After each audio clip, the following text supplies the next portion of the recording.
topics inspire me in my work.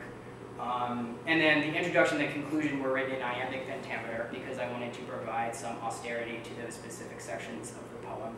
I owe a lot of that to my Shakespeare class this semester with Professor Dunn. So, and I rhymed the 2 lines at the end in a couplet, sort of just and then in direct homage to Shakespeare.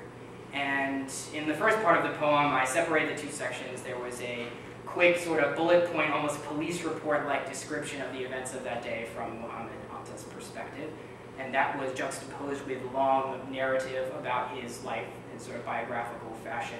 I wanted that to be almost like a lecture format where I explained to you guys what's going on. There was no music in that part of the poem. There's only rhythm because he hated music, as I said. So I wanted to keep it that way. I also wanted to make sure that the narrative was fully heard and that it was understood. The second half of the poem, I wanted to directly evoke rap. That was my goal. While my flow may not be that good, I did what I could, and it was but it was I did my best, and it's basically, I think that's sort of the modern way to tell a story, almost kind of is one of the modern ways, and so as I wanted to modernize it, and it was fun for me to try to do it, and I think it was interesting to listen to, especially after the first part where I'm just kind of talking, and then we liven it up with a little bit of getting and sort of rapping.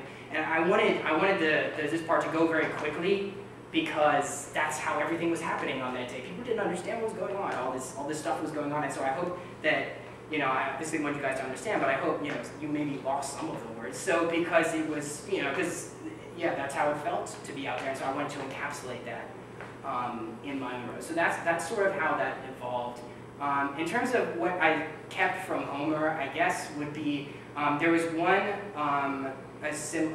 sort of allusion I made to a wave starting from the beach. That was directly from Book 5 of the Iliad. And there, I also used epithets in the narrative section on Amir's life that were taken directly from the Iliad, and also, as I mentioned before, I used epithets for the first responders that were directly from Homer. So I tried to, I stayed a little bit grounded in my roots, but I also wanted to branch out and try to do my own thing, and I ended up, I think, pretty happy with it. So, any other questions? What's up there? All right. I was just curious, were there ever any thoughts to include the Pentagon in United 93?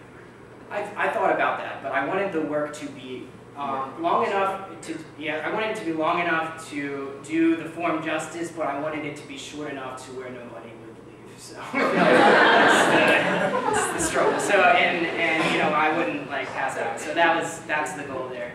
I definitely thought about it, and I definitely consider, Isabel said, my guys' family work, maybe including sections about that, I think would be really appropriate, because I realized it was only one facet of the tragedy. So I do regret not including information about those, but it's something that I think I can work on in the future. Don't regret it too much. The Iliad itself is only one facet of the Trojan War. Too true. Touche. Okay. Says, any more questions? You guys can always feel free to approach me at any time. Questions, I'll be happy to answer, but thank you guys so much.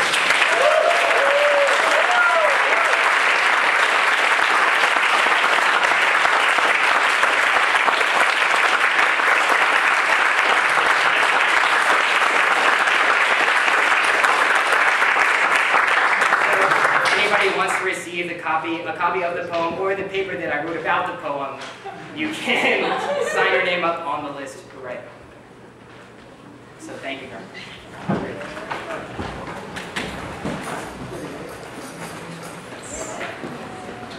Did we record? I think so, yeah. Yeah, we need